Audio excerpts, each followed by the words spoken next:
खुफिया इत्तलात पर पाक फौज का इंटेलिजेंस बेस्ड ऑपरेशन। भारत के एजेंडे पर चलने वाले ख्वारिज के खिलाफ भरपूर कार्रवाई की गई। ऑपरेशन के दौरान 11 भारतीय सरपरस्ती में सरगर्म ख्वारिज वासिले जहन्नुम हो गए, जबकि 7 जख्मी हो गए। दुश्मन पर कारी ज़रब लगाते हुए पाक फौज के बहादुर अफसर मेजर सैयद मोइज़ अब्बास शाह और लांस नाइक जिब्रानुल्लाह वतन पर कुर्बान हो गए। ISPR के मुताबिक इलाके में क्लियरेंस ऑपरेशन जारी है। पाक फौज का अज़म है कि भारतीय सरपरस्ती में फैलाई गई दहशतगर्दी का मुकम्मल खात्मा किया जाएगा।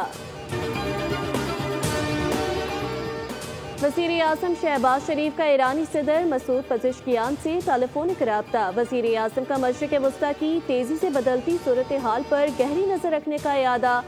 मुज़ाकरात और सिफारतकारी के जरिए अमन की बहाली पर जोर दिया। सलामती काउंसिल, OIC और दीगर आलमी फोरम्स पर ईरान की भरपूर हिमायत का अज़म दोहराया। ईरानी सदर ने कशीदा सूरत हाल में पाकिस्तान की मुस्तकिल उसूली हिमायत पर शुक्रिया अदा किया और तामीरी किरदार को सराहा। दोनों रहनुमाओं ने उम्मत मुस्लिमा में इत्तेहाद और करीबी रवाबित की ज़रूरत पर इत्तिफाक किया।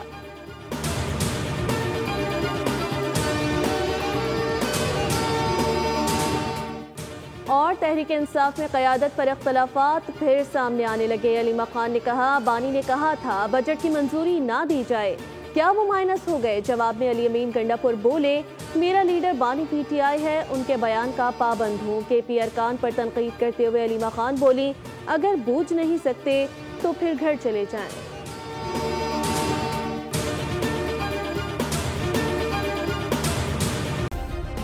सब्सक्राइब करें और बेल दबाएं ताकि कोई खबर रह न जाए।